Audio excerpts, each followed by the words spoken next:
Muy buenos días, muy buenas tardes, muy buenas noches.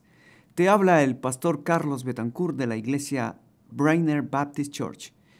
Estamos contentos de que hayas sintonizado nuestro canal, pero queremos recomendarte a que busques una iglesia donde puedas crecer tú y tu familia en una forma saludable. Bendiciones. Hasta pronto.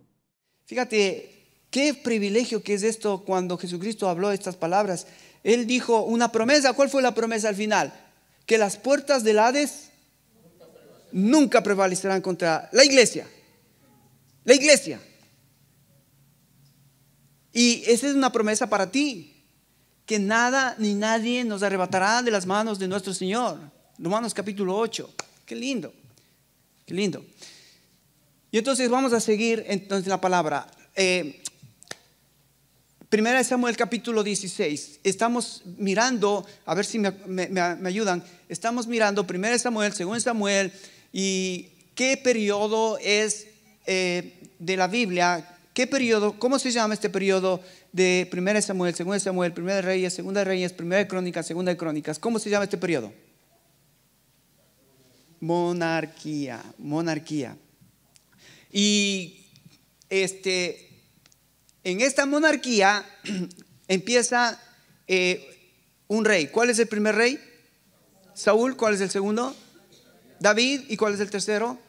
Salomón. 120 años de monarquía. 120 años de monarquía.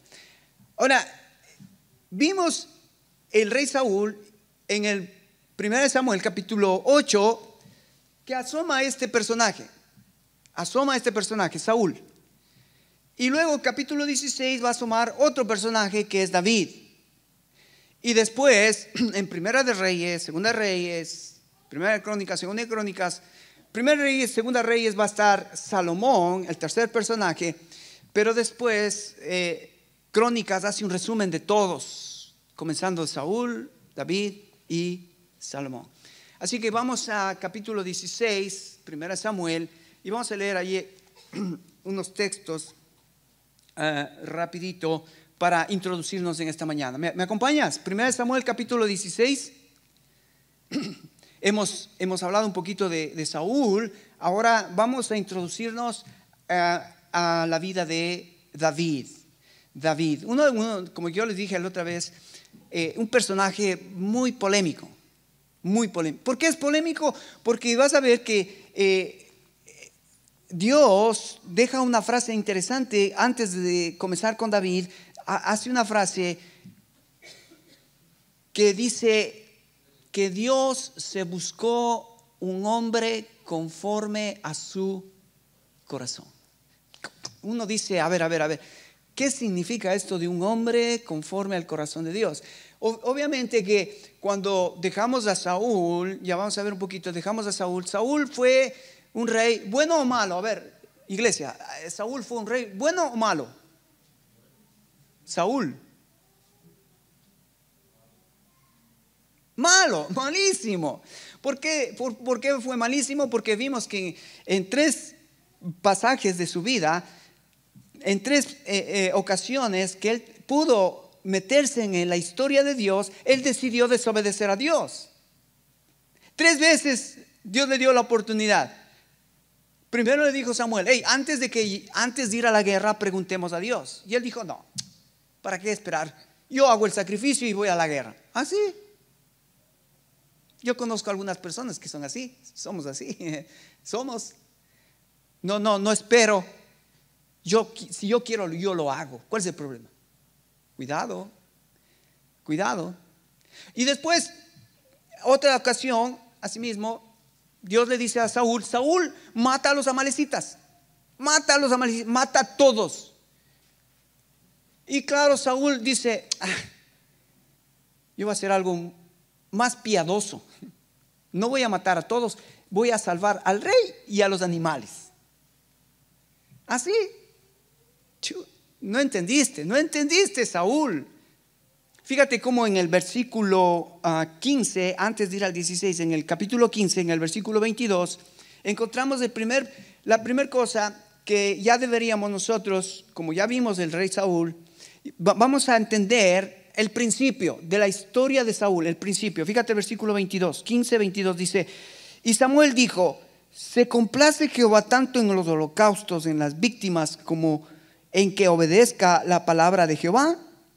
Ciertamente el obedecer es mejor que los sacrificios, y el prestar atención que la grosura de los carneros. ¿Ves? En la vida de Saúl hay un problema, que Saúl quería hacer su propia voluntad y pensar que estaba agradando a Dios.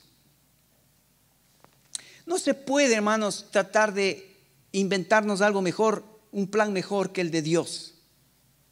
Mejor es conocer el plan de Dios y meterme en el plan de Dios. Pero hay personas que creen que ellos tienen el mejor plan. Me encanta lo que esta mañana mi esposa compartió, porque estamos juntos y oramos y estamos tratando de meternos en el plan de Dios, en la voluntad de Dios, para recibir toda la bendición de Dios. Y te digo, hermanos, yo me quedo, ahora ella va a contarlos, pero cuando ella dice que Dios tiene que romper tus planes, yo no sé si te ha pasado, pero a nosotros nos está pasando. Dios te rompe el plan, te rompe el esquema, te rompe lo que tú pensaste y dices no. Dios dice no, así no, es como yo quiero. Y entonces aquí encontramos a Saúl haciendo lo que él quiere. ¿Cómo terminó Saúl? ¿Te acuerdas cómo terminó Saúl? Dice: bueno, si Dios no me contesta, si Dios no me responde mis oraciones, si Dios no hace lo que yo quiero, ¿qué hizo Saúl? Se fue a buscar una bruja. Flori, ¿te imaginas cómo el cristiano puede llegar a tanta bajeza? ¿Cómo el cristiano podemos llegar a mostrar las miserias espirituales de nuestra alma? Si Dios no me escucha y Dios no hace lo que yo le digo, voy a preguntarle a las brujas, a los brujos o a los adivinos que me digan lo que tengo que hacer. Bueno, por eso es que Saúl terminó mal. Es un mal rey, es un mal ejemplo, es un mal cristiano, es malo, malísimo, mal de maldad. Claro, Dios lo puso ahí en la historia para aprender de él. Entonces, dejamos atrás a Saúl. Ya nos queremos olvidar de Saúl porque es malo. Entonces ya no quiero. Pero él nos deja este principio que el profeta dice: hermanos, es mejor obedecer a Dios que hacer sacrificios, que hacer holocaustos. Es como decir: a ver, pastor, yo vengo el domingo, pastor, mira que yo doy la ofrenda, mira que yo soy buena gente, pero sales de esta iglesia, sales de las puertas de esta iglesia y haces lo que se te da la gana, se te pega la gana. Entonces, anda pensando: ¿se complace Dios que vengas el domingo y en la semana hagas lo que se te pega la gana? No. Ese es el problema de Saúl. Saúl quería hacer lo que él quería. Y hay muchos otros ejemplos en el Antiguo Testamento, en el Nuevo Testamento, de ese tipo de gente, de esos personajes que nos deja Dios en la historia para aprender de la historia. ¿Okay? Hay principios que están ahí escondidos para aprender de la historia. Ok, ahora entonces entramos a la vida de David. Ven conmigo al capítulo 16 y vamos a empezar en un tema muy interesante para nosotros como hijos de Dios. Mira lo que dice el versículo 1. Dijo Jehová a Samuel: ¿hasta cuándo llorarás a Saúl, habiéndolo yo desechado para que no reine Israel? ¿Ves? Ya en el corazón de Dios, ya Saúl estaba puesto a un lado. Ya Saúl no tenía ni parte ni arte en el reino de Dios. Ya Saúl estaba designado a vivir la vida que él decidió vivir, porque él decidió desobedecer. Si tú y yo decidimos desobedecer, pues ¿qué puede hacer Dios? Bueno, te desecha. Es lo que pasó con Israel. Israel como pueblo está desechado. Por eso Él escogió su iglesia. Ahora ya no estamos bajo la ley, ya no estamos bajo un pueblo de ritos, ceremonias. Eso era para Israel. Por eso Dios los desechó, porque ellos, escucha, al final ellos desecharon los líderes de Dios, ellos desecharon el libro de Dios, ellos desecharon la tierra de Dios y ellos desecharon el tabernáculo de Dios. Fíjate, ¿a dónde llegaron? A sus líderes los mataron. Cada profeta que venía con la palabra de Dios los mataron literalmente. A los líderes, en vez de escucharlos, decían: no, a este no queremos, este nos trae solo malas augurios, malas profecías. Bueno, los profetas venían con la palabra de Dios. Y la cosa es que el profeta venía porque veía a Dios que necesitaba el pueblo esa palabra. Injusticia, desorden, desobediencia, idolatría. Dios traía esa palabra que el pueblo necesitaba. Pero el pueblo decidió callarles la boca a los profetas. Que a propósito, déjame decirte algo rapidito. Esta semana murió Charlie Kirk. ¿Quién fue Charlie Kirk? Fue un cristiano que estuvo obviamente metido en política, y qué bueno que hay cristianos metidos en la política. Pero por hacer política y por a través de la política compartir el evangelio, ¿qué le pasó? Acaban de acallarlo. Pero como alguien dijo, me gusta esta frase, dijeron: Charlie, gracias porque tú eres la semilla de los mártires, que cuando una semilla cae, produce más fruto. Escuché decir que callaron la voz de Charlie Kirk, pero levantaron muchas otras voces que ahora se están escuchando alrededor del mundo acerca de la verdad.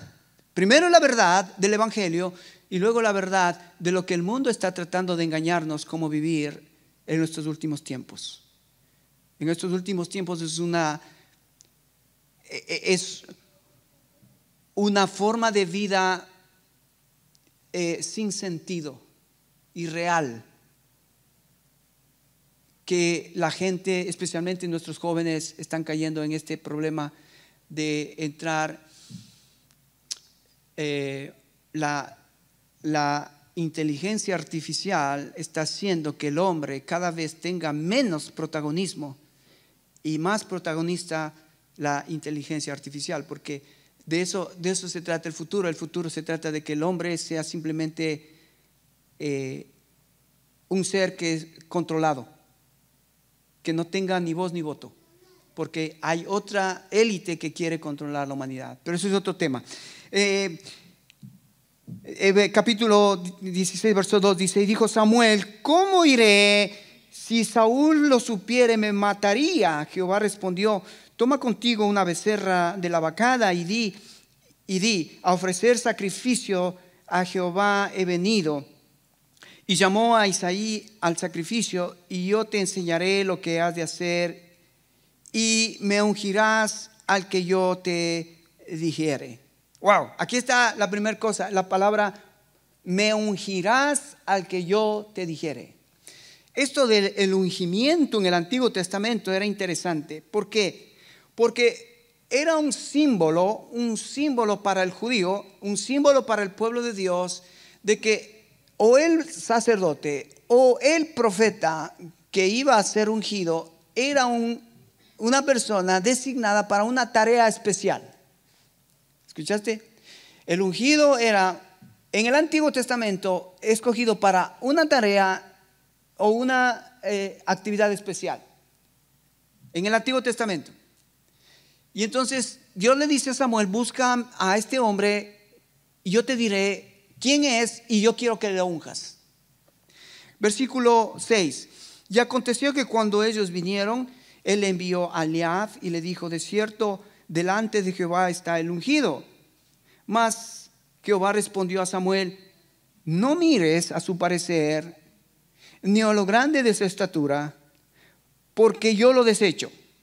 Porque Jehová no mira lo que mira el hombre, pues el hombre mira lo que está delante de sus ojos, pero Jehová mira el corazón. ¿Sabes? Esto me encanta.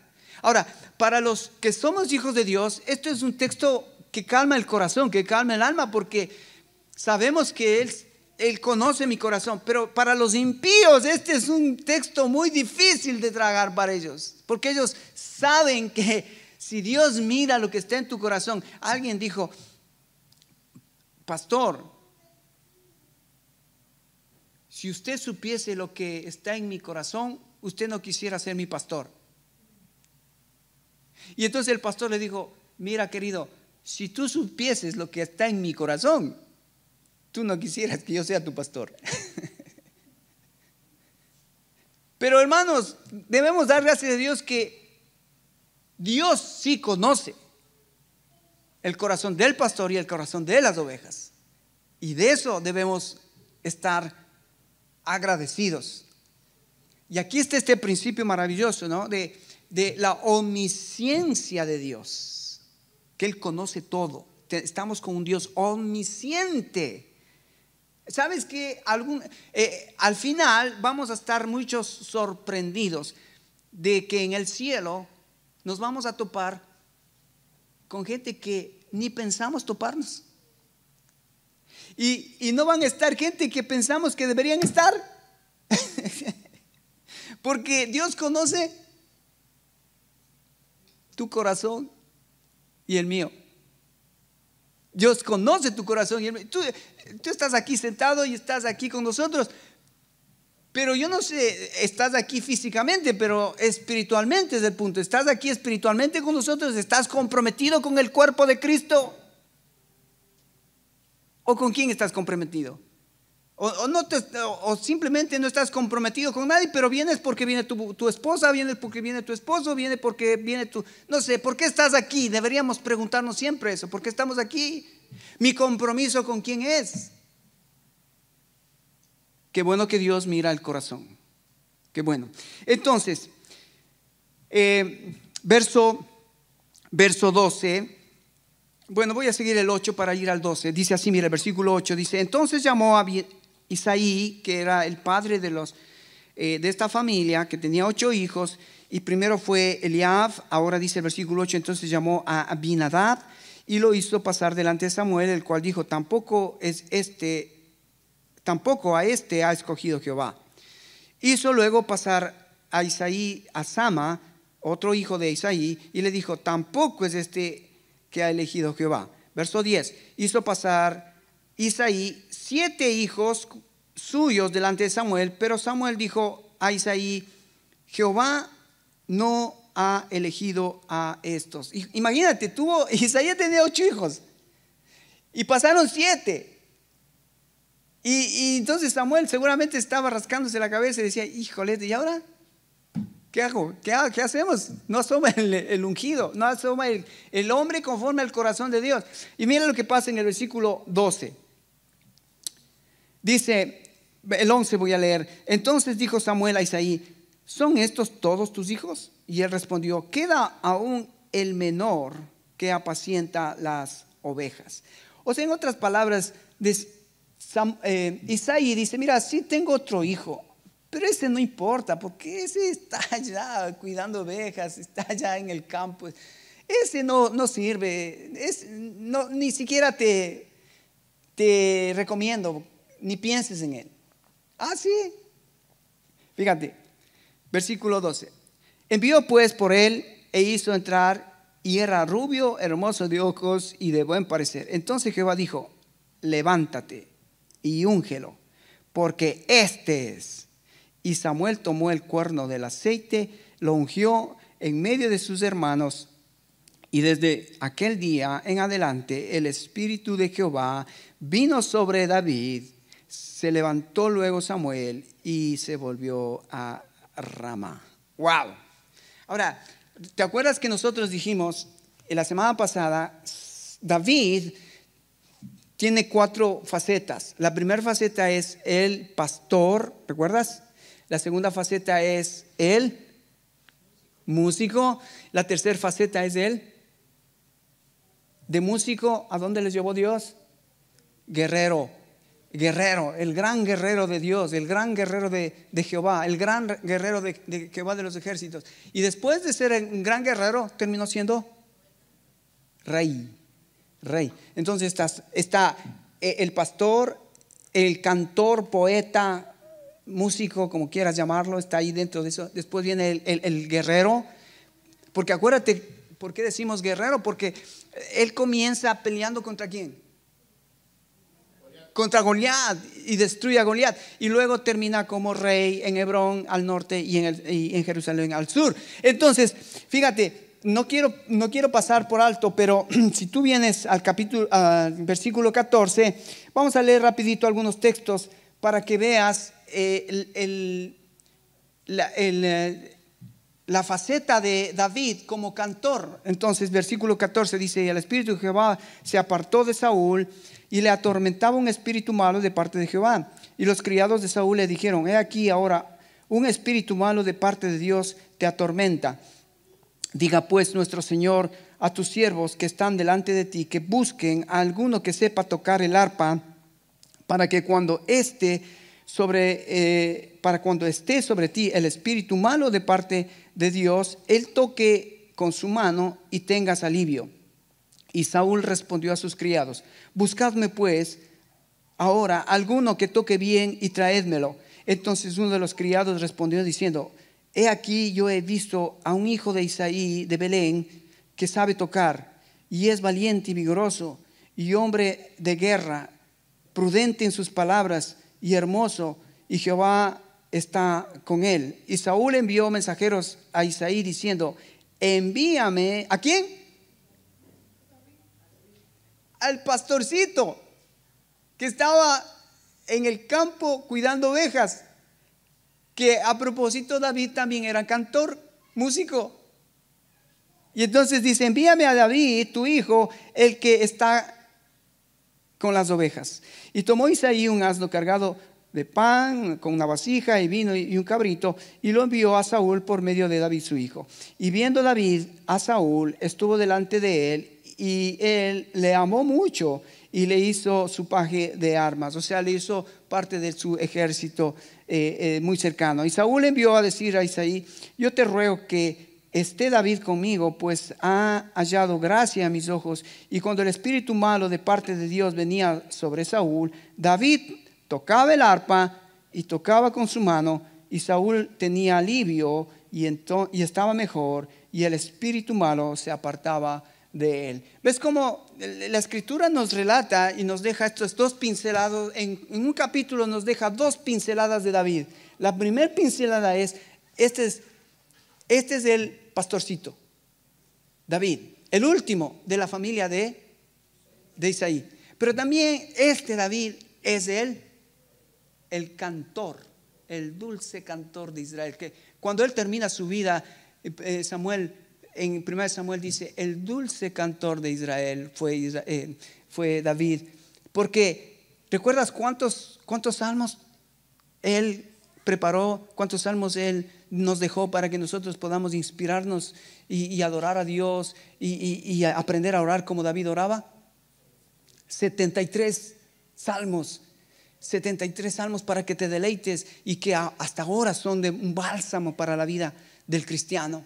73 salmos. Seguramente él volcó todo su corazón en esos salmos, escribiendo para que nosotros también podamos aprender de cómo expresarnos delante de Dios.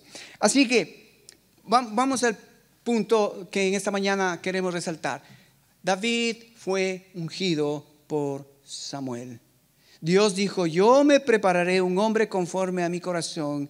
Y cuando fue Samuel, dijo Dios: este es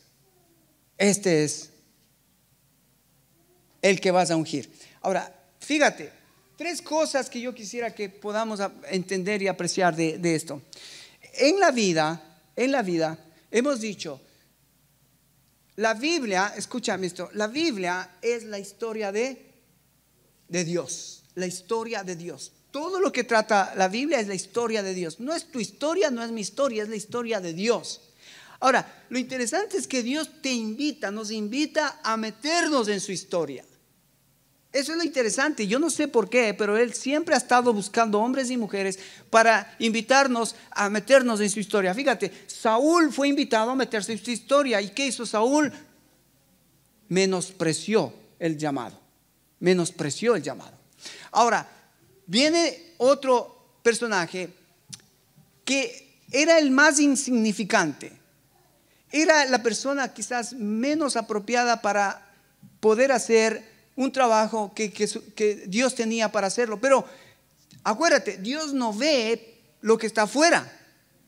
Dios ve lo que está dentro nuestro. Y entonces Él comienza a trabajar ahí adentro para prepararnos para la tarea. ¿Y cómo nos prepara?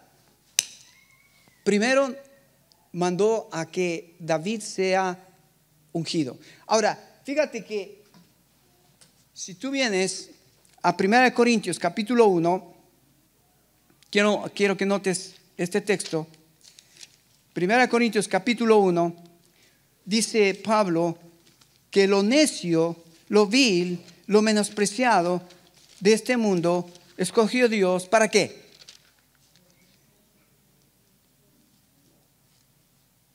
Para avergonzar a lo sabio, a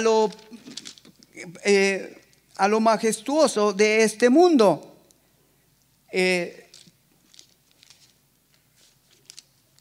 Corintios capítulo 1, si tú vienes ahí, versículo 25, dice así, mira. Porque lo insensato de Dios es más sabio que los hombres, y lo débil de Dios es lo más fuerte que los hombres.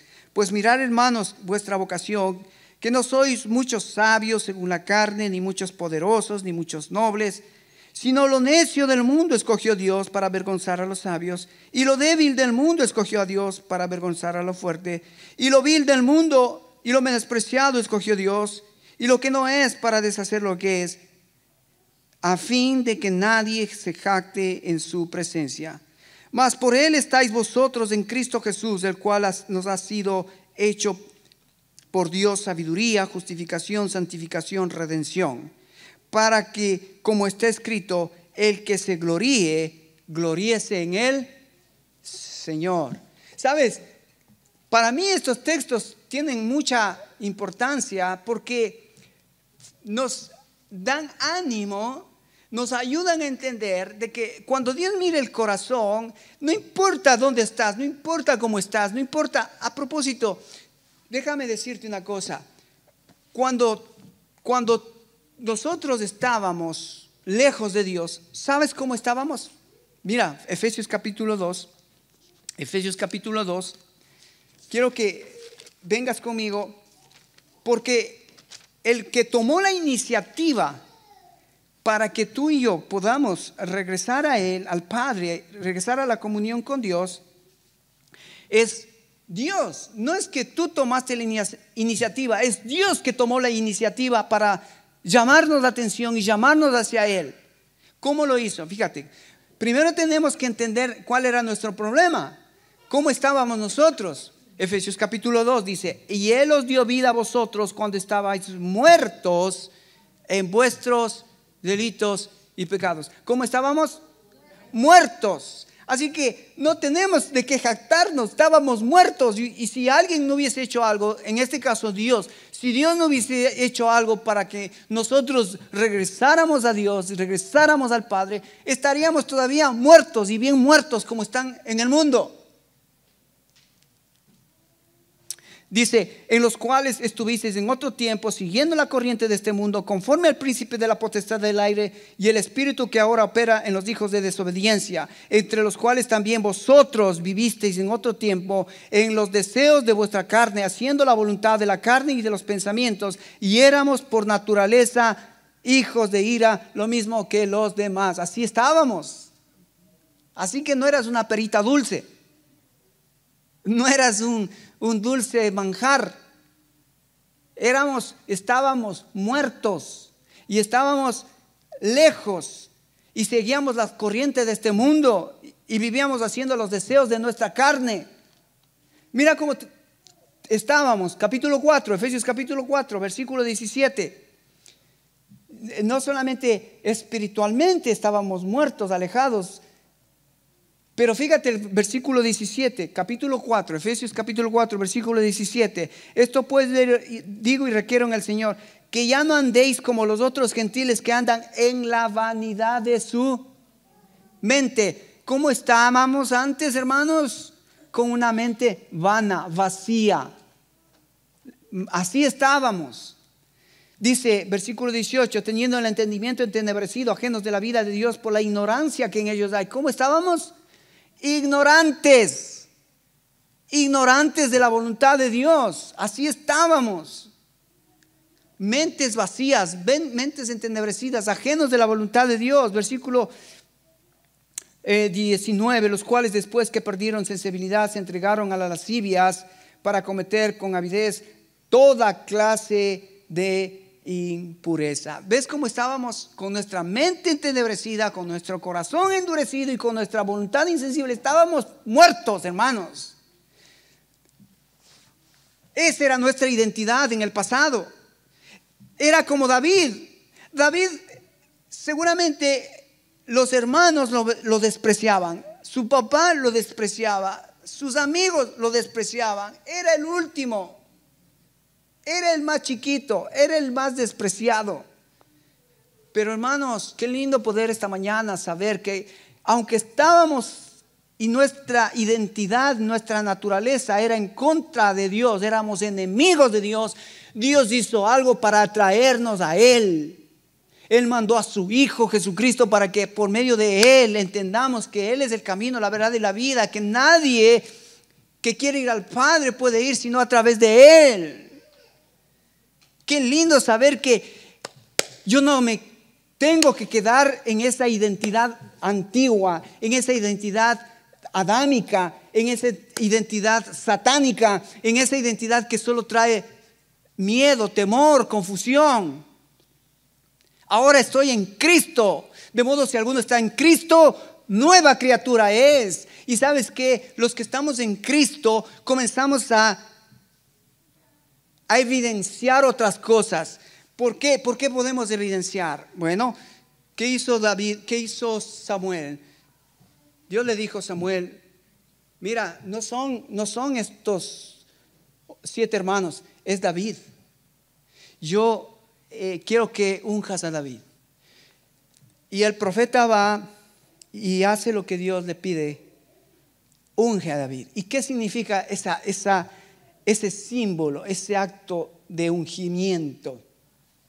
Ese acto en el Antiguo Testamento y en el Nuevo Testamento vamos a ver, significa que Dios toma a esa persona para una tarea, toma a esa persona para un propósito, toma a esa persona para ponerlo aparte del resto. Wow, eso es maravilloso, hermanos. Mira, en el Nuevo Testamento, quiero que vengas conmigo, vamos a leer 2, 3 textos para que veas cómo Dios ha hecho lo mismo que hizo con David, lo mismo que hizo con Jesucristo, lo mismo que hizo contigo, que nosotros podemos ahora disfrutar. Fíjate, 2 de Corintios capítulo 1, segunda carta de Corintios. Hay muchos textos, pero voy a tomar algunos textos para mostrarte los beneficios de ser ungido por Dios. No solamente en el Antiguo Testamento, pero en el Nuevo Testamento. Entonces, fíjate lo que dice 2 de Corintios capítulo 21, 2 de Corintios capítulo 1, versículo 21 y 22. 21 y 22 dice así, mira. Y Él que nos confirma con vosotros en Cristo, fíjate lo que dice, y el que nos ungió. Fíjate que ese verbo está en pasado. Nos ungió. O sea, ¿cuándo nos ungió? Fíjate cómo sigue el texto. Versículo 21. Y el que nos confirme vosotros en Cristo, el que nos ungió es Dios, el cual también nos ha sellado y nos ha dado las arras del Espíritu en vuestros corazones. ¿Cuándo recibimos las arras del Espíritu Santo?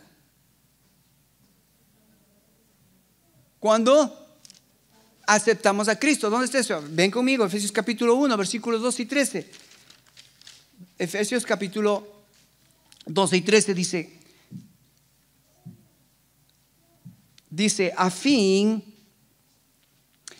que seamos para la alabanza de su gloria, nosotros los que primeramente esperamos en Cristo, en Él también vosotros, habiendo oído la palabra de verdad del evangelio de vuestra salvación, y habiendo creído en Él, fuisteis sellados con el Espíritu Santo de la promesa, que es las arras de nuestra herencia hasta la redención de la posesión adquirida para alabanza de su gloria. Así que, hermano, ese es el gran beneficio, que cuando tú aceptaste a Cristo, el Espíritu Santo vino a ti, pero no solamente ha sucedido ese milagro, ese regalo de parte de Dios. Ese no es el beneficio solamente de que tenemos el Espíritu Santo, sino que ha sido ungido con el Espíritu Santo de Dios. Ahora, quiero que te vayas esta mañana con este pensamiento. Lo mismo que sucedió con David, lo mismo que sucedió con Jesucristo, lo mismo ha sucedido contigo y conmigo. Cuando el Espíritu Santo vino a mí, vino a ti, cuando tú creíste el Evangelio, lo que hace Dios es separarte, ponerte aparte para un propósito que Dios tiene para tu vida. Eso es lo que se llama en la Biblia la santificación. Comienza un proceso de santificación. Cuando tú eres llamado por Él, atraído por Él, recibes el Espíritu Santo, eres ungido por el Espíritu. Ese es el beneficio. Tú tienes todos los beneficios que ahora vienen de tener el Espíritu Santo de Dios. Ahora, escúchame una cosa. Nosotros siempre estamos buscando los beneficios, pero no las responsabilidades. Eso es lo triste en la vida, especialmente en la vida cristiana. Queremos todos los beneficios. Bueno, este es un gran beneficio, que he recibido el Espíritu Santo, he sido apartado para un propósito de Dios, como lo fue David. David le dijo a Dios, este es el que yo quiero, porque en este se deleita mi corazón. Cuando vino Jesucristo, acuérdate, David era un tipo sombra ¿de quién? De Cristo.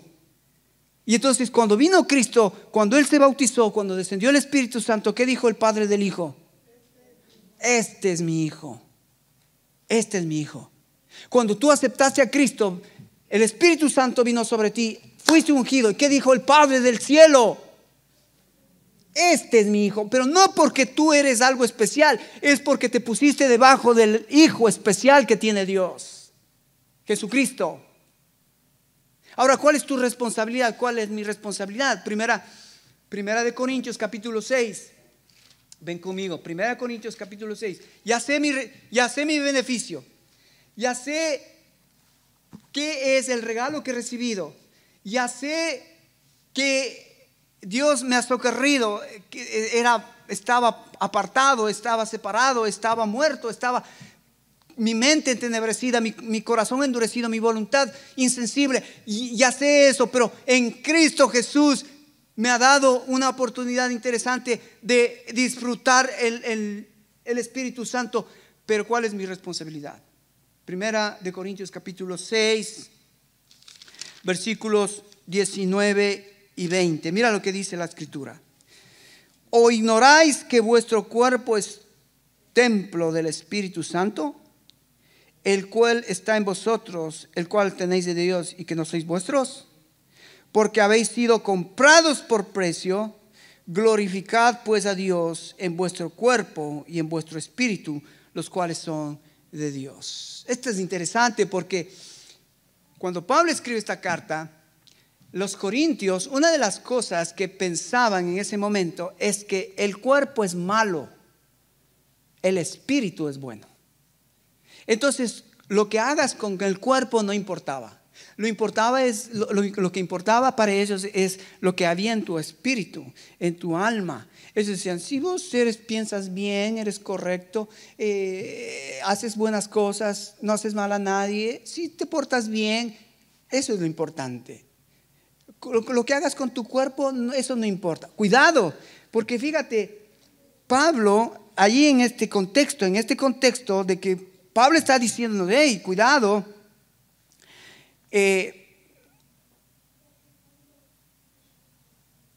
Mira lo que dice en el versículo 8. Perdón, el 9. El 9 dice, ¿o no sabéis que los injustos no heredarán el reino de Dios? No erréis. Ni los fornicarios, ni los idólatras, ni los adúlteros, ni los afeminados, ni los que se echan con varones, ni los ladrones, ni los avaros, ni los borrachos, ni los maldicientes, ni los estafadores heredarán el reino de Dios. ¿Ves qué clarito que Pablo está diciendo? Mira, escúcheme, ustedes han sido ungidos por el Espíritu Santo de Dios. Ustedes poseen el Espíritu Santo de Dios. Ahora su responsabilidad es cuidar su cuerpo. No solamente su espíritu, su alma, pero su cuerpo. ¿Cómo vas a estar en borracheras, en todas esas listas de cosas que está ahí diciendo? Idolatrías, adulterios, de afeminados, de todas esas cosas. No te engañes. Porque el Espíritu Santo es justamente para ir purificándonos de toda esa maldad. Fíjate, en el versículo 8 dice,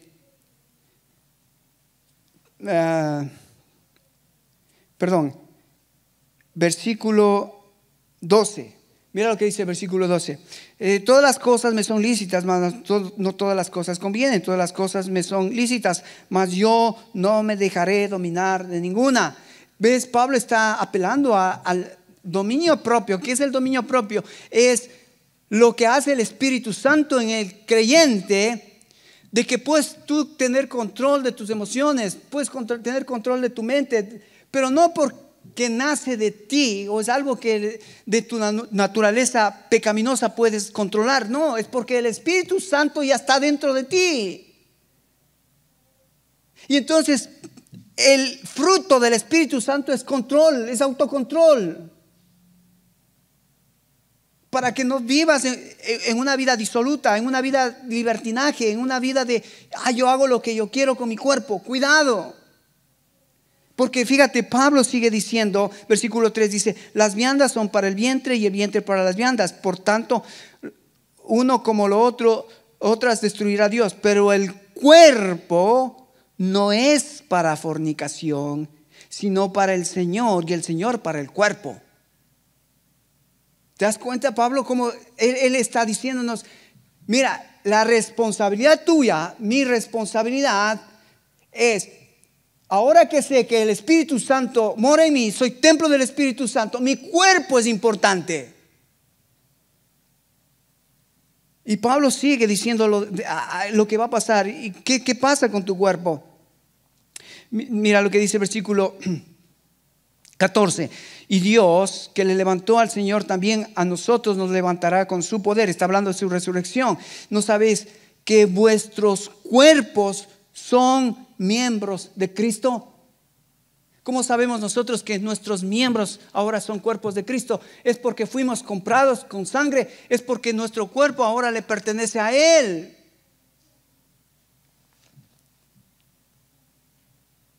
Versículo 16.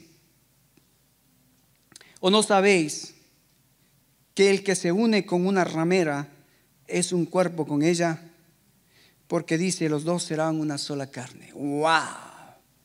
Mira hasta dónde Pablo tiene que ir para mostrarnos que tu cuerpo, mi cuerpo, así como tu alma y tu espíritu son importantes delante de Dios.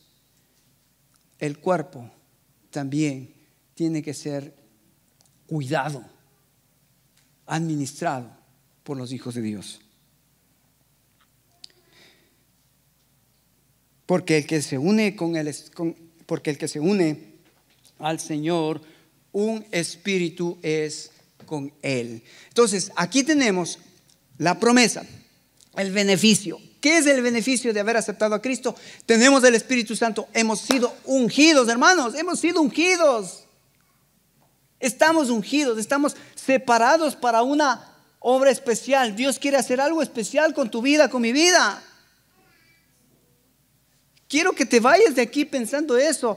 Qué privilegio que tengo yo una verdad en la Biblia que me beneficia. No estoy solo, tengo el Espíritu Santo. No solamente tengo el Espíritu Santo, pero es el Padre que me ungió. Qué pena y qué tristeza me da ver que hay gente que quiere ir a la iglesia o va a la iglesia cuando el pastor o la persona que está adelante. ¿Hay alguien que quiere ser ungido esta mañana? ¿Quiere alguien ser ungido? Pase adelante, aquí hay aceite y agua y vamos a ungir. Y la gente, como no conoce la Escritura, como no conoce la verdad, ¿qué hacen? Como ovejitas van al matadero. Ay, sí, el pastor me va a ungir. Soy ungido por el pastor. Me acuerdo la historia de Spurgeon, que los diáconos de la iglesia le dijeron: Pastor Spurgeon, mire, esos cristianos que usted les predica están en las cantinas, están en los antros. Spurgeon tuvo que ser honesto y decir: si ellos me siguen a mí, ellos van a seguir yendo a la cantina, a los antros. Pero si ellos se convierten a Cristo, entonces ellos van a someterse a Cristo y van a ser discípulos de Cristo y van a amar a Cristo y van a servir a Cristo y se van a gozar con Cristo y con aquellos que proclaman a Cristo. ¿Sabes? Estamos tiempos difíciles que muchas iglesias vemos qué difícil que es ministrar, qué difícil que es llevar la iglesia, porque a veces no sabemos con quién estamos. Jesucristo mismo, Él comentó, ¿no? Jesucristo comentó que la iglesia va a tener este problema, que va a crecer el buen trigo con la cizaña. Entonces, nosotros que tenemos el Espíritu, podemos ahora discernir quiénes son del buen trigo y quiénes son la cizaña. Fíjate, ve conmigo a Primera de Juan. Quiero mostrarte Primera de Juan, capítulo 2, versículo 27. Primera de Juan, capítulo 2, versículo 27. Dice así la palabra de Dios. Mira, versículo 27. Pero la unción, me encanta esta palabrita. Acuérdate, esta mañana hemos hablado de David fue ungido. Jesucristo fue ungido cuando Él fue bautizado. Ahora nosotros hemos sido ungidos. Versículo 27, pero la unción que vosotros recibisteis de Él, wow, me encanta, ahí está el beneficio. Nos está hablando Juan ahora del beneficio. Pablo nos habló del beneficio. Has recibido las arras del Espíritu, has sido ungido con el Espíritu Santo. Juan nos repite, hermano, has sido ungido. Pero la unción que vosotros recibisteis, que de Él permanece en vosotros, no tenéis necesidad que nadie os enseñe, así como la unción misma os enseña todas las cosas y es verdadera y no es mentira, según ellos os han enseñado, permaneced en Él. ¿Ves? Juan otra vez nos dice y nos habla de este beneficio. Hermano, tú y yo tenemos al Espíritu Santo de Dios. Ahora, si no estamos dando los frutos, si no estamos viendo el crecimiento, si no estamos viendo madurez, no es culpa del Espíritu, no es culpa de que no tengas, ya tienes. Pero si es que tú no estás cada día permaneciendo en Él, creciendo en Él, buscándole a Él, no va a haber crecimiento. Entonces, el beneficio está. El problema es nuestra responsabilidad. Entonces, ¿cuál es nuestra responsabilidad? Mira lo que dice el versículo 24.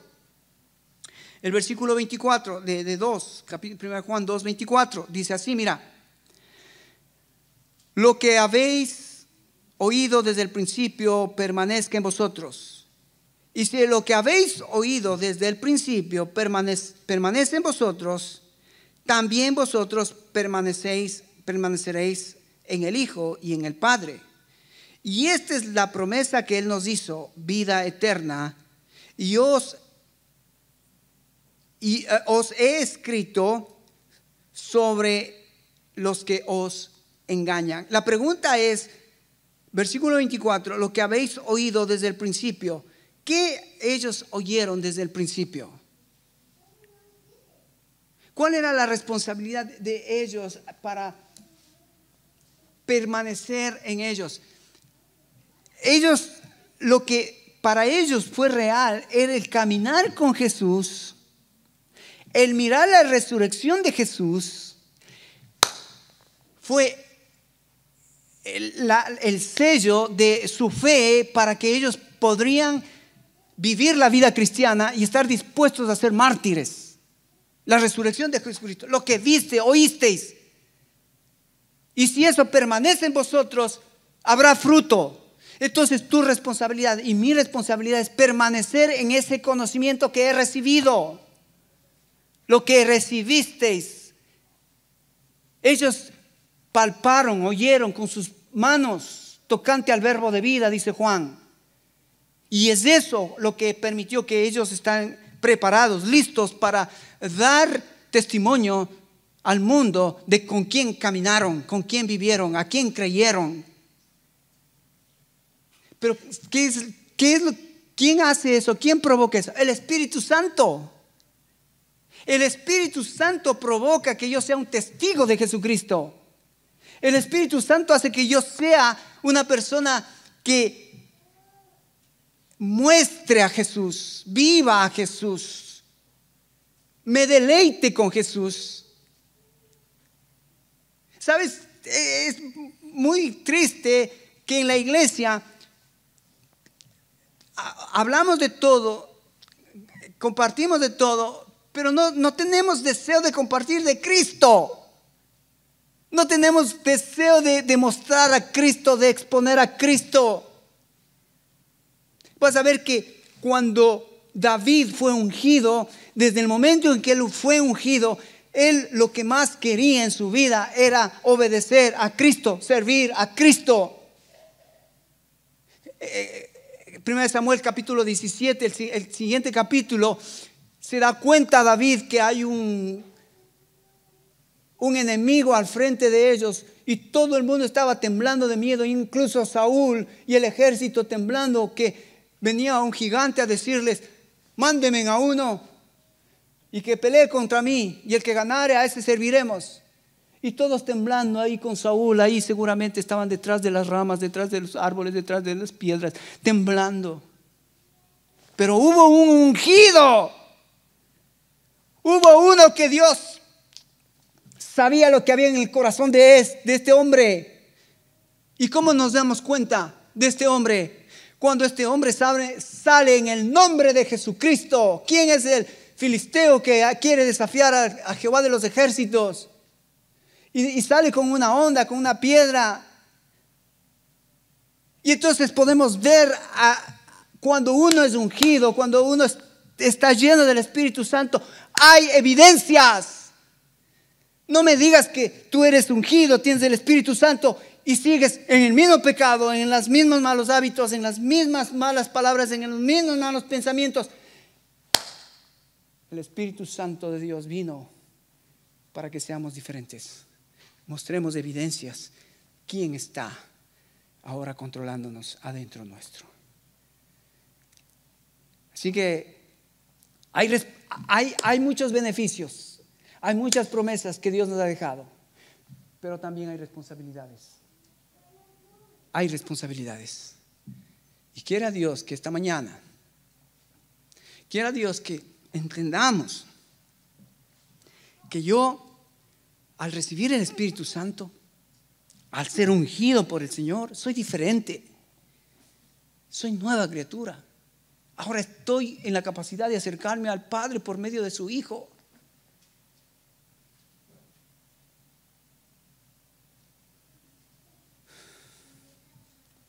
Hermanos, yo agradezco a Dios porque cuando empezamos con Silvia dijimos: Señor, danos parejas, danos matrimonios. Y hemos visto la mano de Dios. Y hemos visto la mano de Dios. Ahora, yo quisiera que todos avancemos, todos crezcamos, todos juntos, unidos, unánimes, todos. Pero esa es la responsabilidad no mía. Esa es una responsabilidad del Espíritu Santo que está obrando en tu vida, de responderle a Él, no a mí, no a Silvia, no a los hombres. El Espíritu Santo está trabajando para que tú seas una buena esposa, un buen esposo, un buen cristiano, una buena cristiana, un buen trabajador, una buena trabajadora. El Espíritu Santo ya te ha sido dado para que muestres a Cristo. Amén. Amén. Cierra tus ojos.